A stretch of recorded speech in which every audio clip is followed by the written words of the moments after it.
Celebrities love tennis. Whether it's posing for a Vogue shoot with a racket, or showing up to Wimbledon wearing sunglasses more expensive than your strings, Hollywood has always had a thing for the sport. But once in a while, a star steps out of the courtside box and onto the actual court. And they're not just swinging for TikTok clout, they can actually play. Today, we're not here to mock, we're here to celebrate, to honor the few who can truly rally. This is Hot Take Tennis, and this is our search for the best celebrity tennis player of all time. Tennis is a go-to hobby for many actors, musicians, comedians, you name it. But why? Because it's everything a celebrity wants. Private, expensive, photogenic, and just competitive enough to make you feel like a winner when you beat your agent 6-2, 6-1. But every now and then, we get a celebrity who takes it seriously. Now, we don't mean I took a private lesson in Malibu seriously. No, we're talking I trained like a junior. I was nationally ranked, or even I entered a pro tournament. So today, we're taking a closer look at the few stars who traded scripts and stage lights for serves and split steps. And those that saw the last video, which celebrity is the worst at tennis, and we had plenty of you ask to flip the script. Which celebrity is the best at tennis? So let's get into it. Before he was Chandler Bing, the king of sarcastic one-liners on Friends, Matthew Perry had one dream: to become a professional tennis player. And that wasn't just a childhood fantasy. Matthew grew up in Ottawa, Canada, and by the time he was a teenager, he was one of the top junior tennis players in the country. He played national tournaments and earned a junior ranking and even moved to Los Angeles partly to pursue his tennis dreams in a more competitive environment. That's right, he didn't just want to play tennis, he trained for it. Serious hours, serious matches, real opponents. There's even some footage of him later in life hitting effortlessly. His strokes, clean, his movement, natural, his tennis IQ, obvious. It's no surprise then that Matthew once said his biggest heartbreak in life wasn't acting, it was realizing he wasn't quite good enough to go pro in tennis.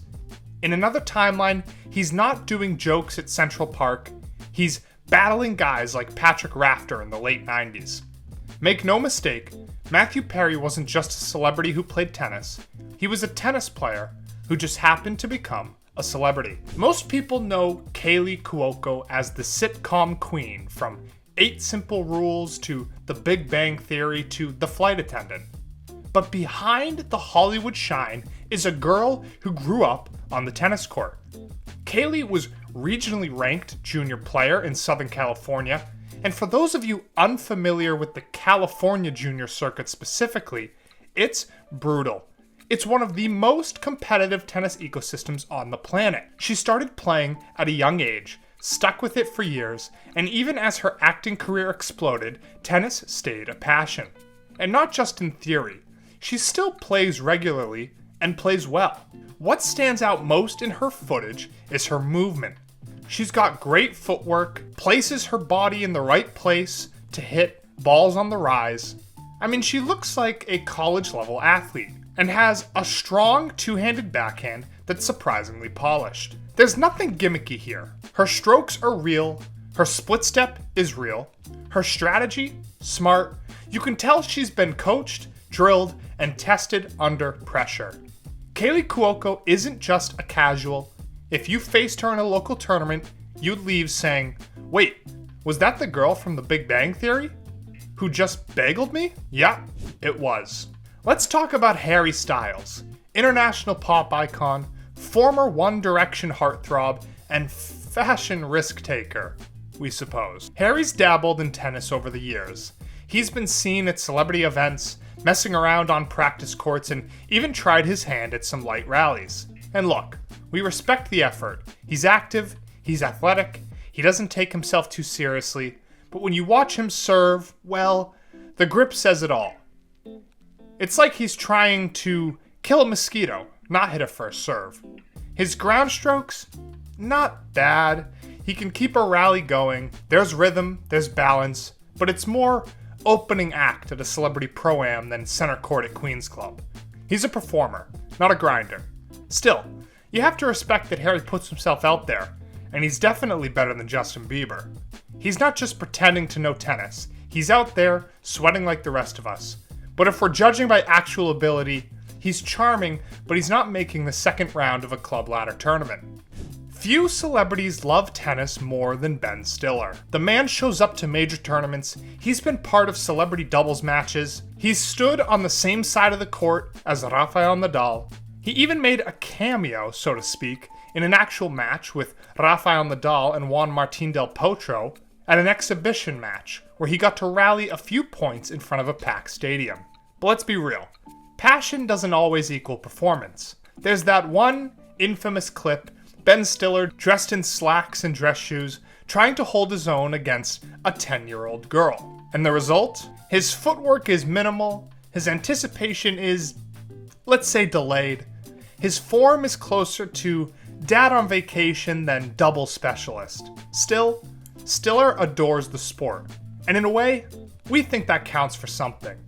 But in terms of actual tennis skill, let's just say Ben's game is more Zoolander backhand than ATP Challenger energy.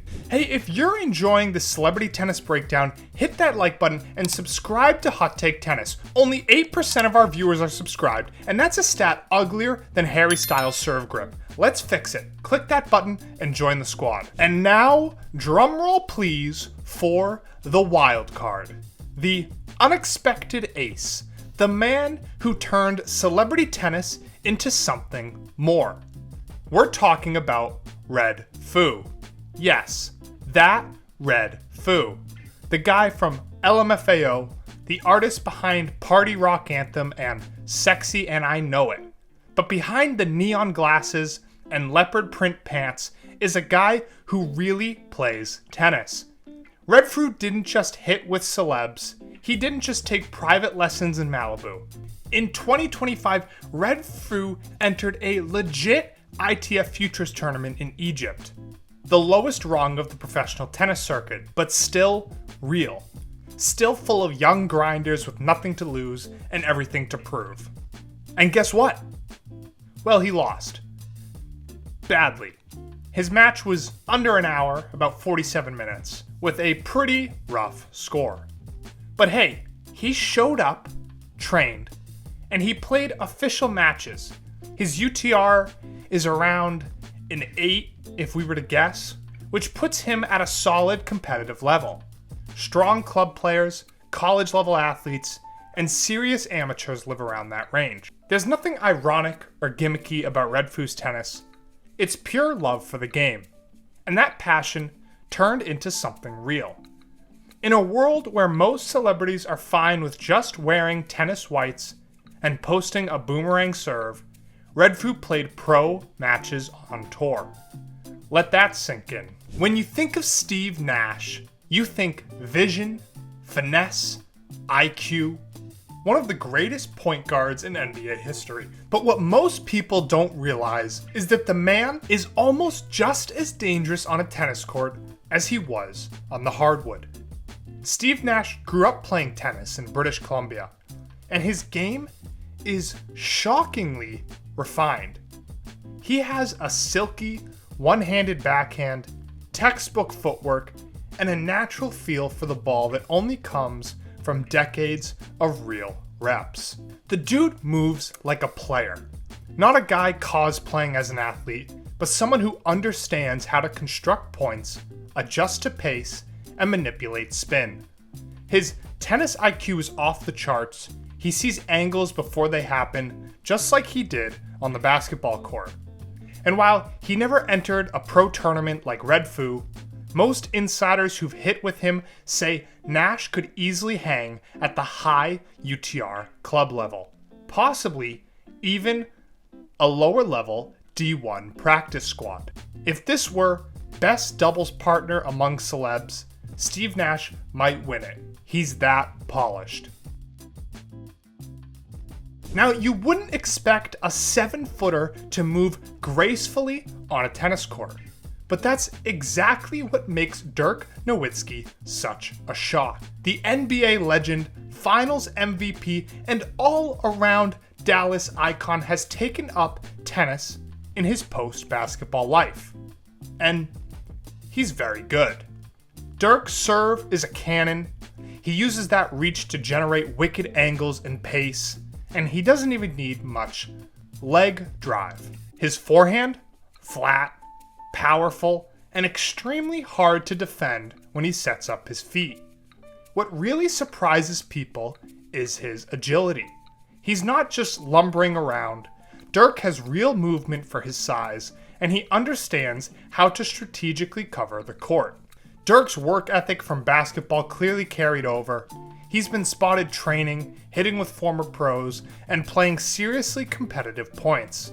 And let's be honest, if this man had picked up tennis instead of hoops at age 10, we might be talking about a 7-foot German version of Del Potro.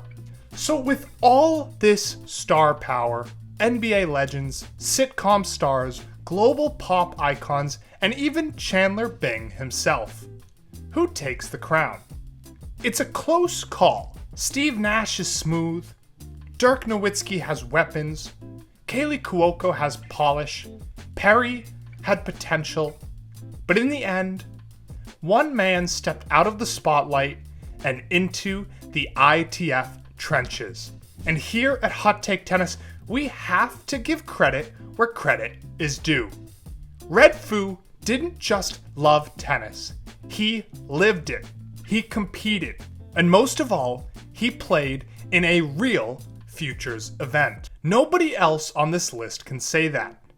So while Steve Nash may have the backhand and Dirk the serve, the title of best celebrity tennis player goes to the guy who once sang, "Every day I'm shuffling."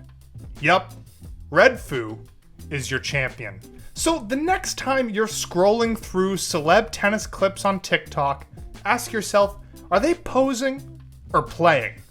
Because in a sea of wannabes, Redfoo didn't just look the part, he earned it. This has been Hot Take Tennis. Like, subscribe, and drop a comment. Which celebrity do you think could go toe-to-toe with the pros? And who should we break down next? See you next time.